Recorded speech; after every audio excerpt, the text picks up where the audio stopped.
प्रिय दर्शकों, मैं आप सभी लोगों का हार्दिक स्वागत करता हूं। कभी आपने सोचा है कि इस दुनिया में जो जिंदगी आप जी रहे हैं, क्या वो सचमुच में सच्चाई के रास्ते पर आपको लेके जा रही है? कभी आपने गौर किया है कि ये जो जिंदगी आप जी रहे हैं, उसके अलावा भी कुछ सच्चाई हो सकती है, उसके अलावा भी कोई जानकारी हो सकती है जिससे आप वाकिफ नहीं है।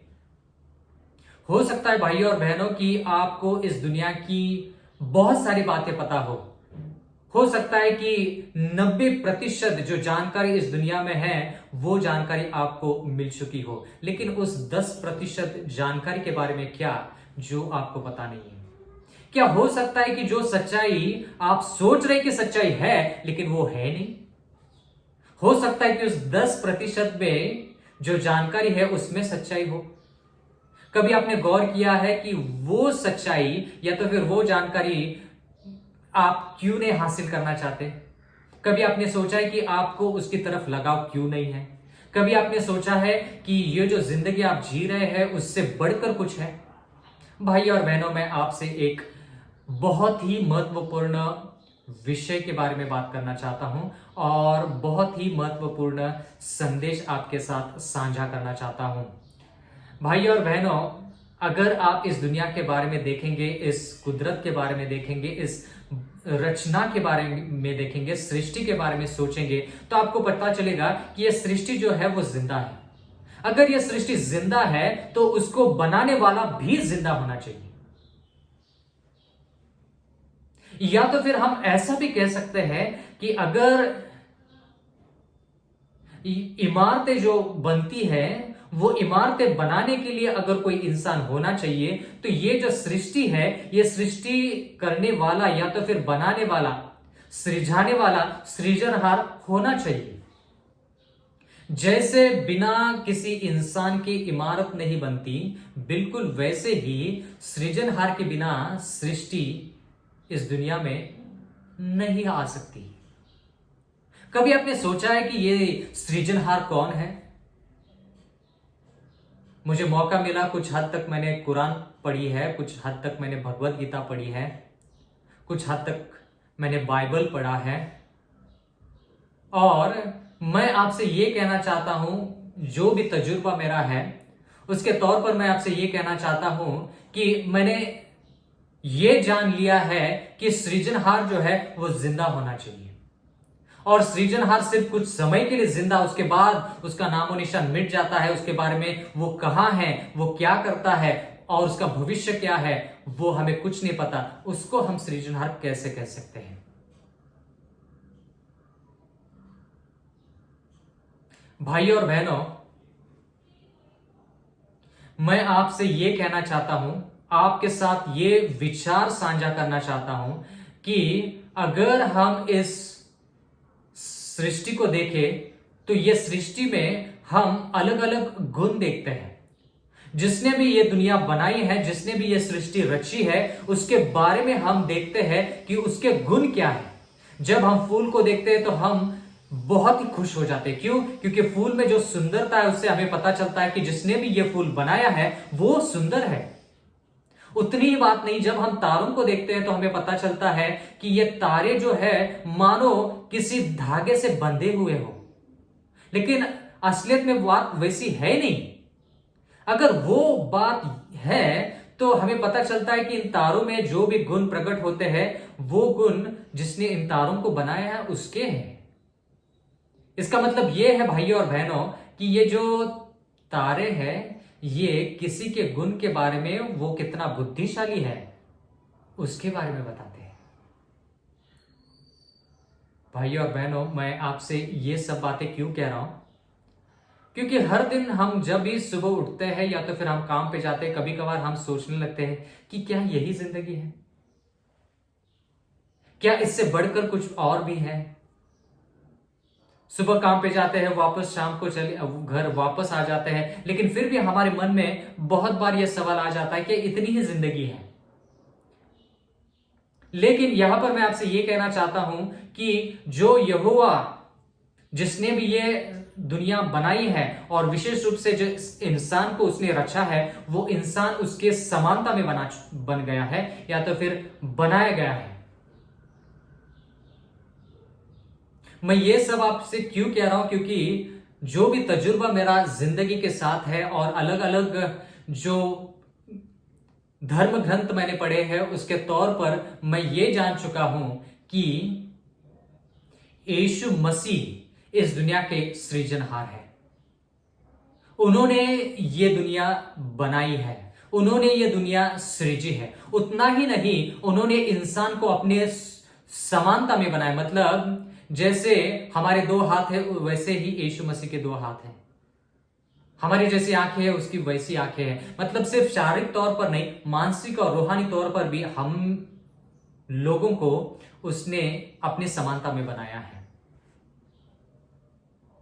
वो सिर्फ सृजनहार ही नहीं है, वो सिर्फ हमें बनाकर छोड़ता नहीं है, हमारे साथ रहता है और हमें संभालता भी है। जैसे मां अपने बच्चों को जन्म देकर छोड़ती नहीं है, उसको संभाल के भी रखती है, बिल्कुल वैसे ही यहोवा हमें संभाल के रखता है। इससे हमें पता चलता है भाइयों और बहनों कि हमें डरने की कोई जरूरत नहीं है। जो भी महामारी हमारे ऊपर आएगी तो वो उसकी जिम्मेदारी है कि वो हमें संभाल के रखे। क्यों? क्योंकि उसने हमें सृजा है, उसने हमें बनाया है। अगर वो हमें बनाता है तो वो हमें संभालता भी है, क्योंकि उसकी जिम्मेदारी है।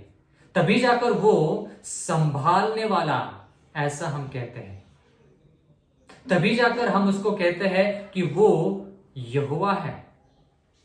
आपकी हर जरूरतों को पूरा करने वाला वो यहोवा है, हर एक जरूरतों को।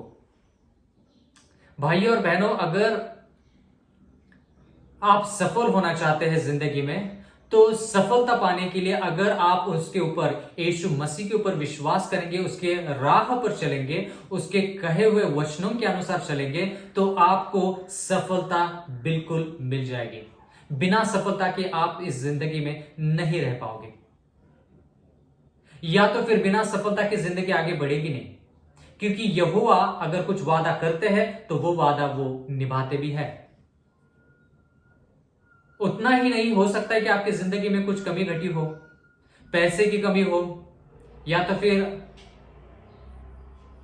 आपको प्यार का एहसास जो है उसमें कमी हो, प्यार का अनुभव आपको नहीं हो रहा है, या तो फिर हो सकता है कि आपकी कोई भी मुसीबतें हो, चाहे वो घरेलू हो, चाहे वो समाज के तौर पर हो, चाहे वो देश के तौर पर हो, किसी भी समस्या का हल जो अगर आपको चाहिए वो हल आपको यीशु मसीह दे सकते हैं। क्यों?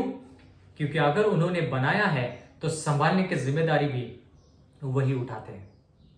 उतना ही नहीं, वो हमें वादा भी करते हैं। उतना ही नहीं, वो हमें वादा करते हैं कि अगर हम उसके ऊपर विश्वास करते हैं, उनके दिए हुए वचनों के अनुसार चलते हैं, उनके राह पर चलते हैं, तो वो हमें, अगर हम मर भी जाएंगे तो हमें जिंदा करके वापस जिला के हमेशा की जिंदगी देना चाहते हैं। हमेशा की जिंदगी। क्या आप हमेशा की जिंदगी पाना चाहते हैं? भाइयों और बहनों, मैं आपको एक ऐसे परमेश्वर के बारे में बात कर रहा हूं जो पहले से लेकर आखिर तक आपके साथ रहता है, जो अभी इसी वक्त आपको बता सकता है कि आपको कौन से राह पे चलना है, जिसकी वजह से आप सफल हो सके जिंदगी में, और उस राह पर चले जो वो हमें आने वाले समय में देना चाहता है। अजीजों, मैं आपसे पूरे मन से ये कह रहा हूं क्योंकि ये बहुत ही जरूरी है। मैं जानता हूं कि आपके मन में बहुत सारे ऐसे विचार होंगे, बहुत सारे ऐसे ख्याल होंगे कि इसके बारे में क्या, उसके बारे में क्या, तो ये क्या सच नहीं है, क्या वो सच नहीं है। लेकिन बात यहां पर यह है कि जो पहले था, जो अभी है, अभी के बाद जो है, उसके बारे में हम बात कर रहे हैं। जो पहले था, जो अभी है, और अभी के बाद आने वाले समय में भी हमारे साथ रहेगा और हमेशा रहेगा, उसके बारे में बात कर रहे हैं। जो हम मरने के बाद भी जिंदा कर सकता है और हमेशा की जिंदगी दे सकता है, सिर्फ उसी के बारे में बात कर रहे हैं। जो जिंदा है और जिंदा था और जिंदा रहेगा।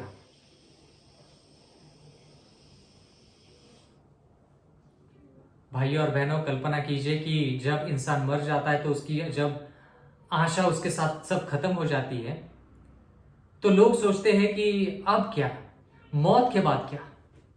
लेकिन क्या आप जानते हैं कि यीशु मसीह जो है, वो यीशु मसीह आपसे वादा करते हैं और कहते हैं कि वो आपको हमेशा की जिंदगी देना चाहते हैं। अगर आप जितनी भी जिंदगी आपको दी है उसके राह पर चलेंगे, तो आप मर भी जाते हैं तो आपको वो वापस जिंदा करके हमेशा की जिंदगी दे सकते हैं। वैसी ही जिंदगी नहीं, उससे बढ़कर, उससे बहुत अच्छी, जहां पर मौत नहीं है, जहां पर बीमारी नहीं है, कोई कष्ट नहीं है, कोई समस्या नहीं है। कल्पना कीजिए, सोचिए कि हो सकता है कि आपकी आधी उम्र लगभग बीत चुकी है और आपके पास सिर्फ कुछ गिने चुने साल हैं, हो सकता है। लेकिन अगर आप जिंदगी से पार होकर, या तो फिर अगर आप जिंदगी से बढ़कर कुछ सोचना चाहते हैं जो आमतौर पर लोग नहीं सोचते, तो आपको यह आशा मिल जाएगी कि भाइयों और बहनों, भले ही आप किसी भी पाप में क्यों ना हो, यीशु मसीह आपको उस पाप से माफी दे सकता है। उतना ही नहीं, यहोवा का वचन हमें यह कहता है कि अगर हम हमारे पापों को कबूल करें और प्रायश्चित करें, अपना मन फिराए, पाप से अलग होने में वो हमें मदद करता है। अगर हम वैसा करते हैं तो हमेशा की जिंदगी वो हमें देना चाहता है। क्यों ना हम ये जो जिंदगी है उसको अपनाएं, क्योंकि उसी में जिंदगी है, क्योंकि वही सच्चा है, उसके अलावा और कोई नहीं। क्योंकि वो अभी जो कर रहा है उसके बारे में जिक्र किया है, लिखा गया है, और उसके जो वादे हैं वो वादे पक्के हैं, क्योंकि जो भी वादा उसने पहले किया था वो वादा उसने पूरा किया है। इसका मतलब यह है कि वो वादे का पक्का है, उसमें कोई गलती वो नहीं करता। इसलिए मेरी विनती आप लोगों से यह है कि सच्चाई को जानिए, सच्चाई को समझिए, यीशु मसीह को अपनाइए, क्योंकि वहां पर सच्चाई आपको पता चलेगी। और जितने भी सवाल आपके हैं वो सिर्फ एक ही परमेश्वर उस सवालों का जवाब दे सकता है, और वो है यीशु मसीह। सिर्फ मुसीबतों के बारे में मैं आपसे नहीं कह रहा हूं, मैं ये भी कह रहा हूं कि जो भी आपकी कश्मकश है, जो भी आपकी उलझन है, जो भी आपकी कमी घटी आपकी जिंदगी में है, वो पूरा करने वाला यीशु मसीह है। उतना ही नहीं, वो हमें वादा करता है कि वो बहुत जल्द इस दुनिया में आएगा, और जो लोग उसके राह पर चले, जिन्होंने भी उसके ऊपर विश्वास किया, उसके वचन के अनुसार चले, बिना पाप की जिंदगी उन्होंने जी, जैसे यीशु मसीह ने जी, पवित्र जिंदगी जैसे उसने जी, बिल्कुल वैसे ही अगर हम पवित्र जिंदगी जिएंगे तो हमेशा के लिए हम जिंदा रह जाएंगे। मरेंगे तो भी वो हमें वापस जिंदा करके उस स्वर्ग में लेके जा सकता है, जहां पर कोई पाप नहीं है, मौत नहीं है, और हम वहां पर हमेशा की जिंदगी जी सकते हैं। भाइयों और बहनों, मैं चाहता हूं कि आप इस वचन की तरफ गौर करें और ग्रहण करें, ताकि आपको सच्चाई पता चले और सच्चाई की राह पर चलकर आप हमेशा की जिंदगी पा सके। सत्यमेव जयते। आमीन।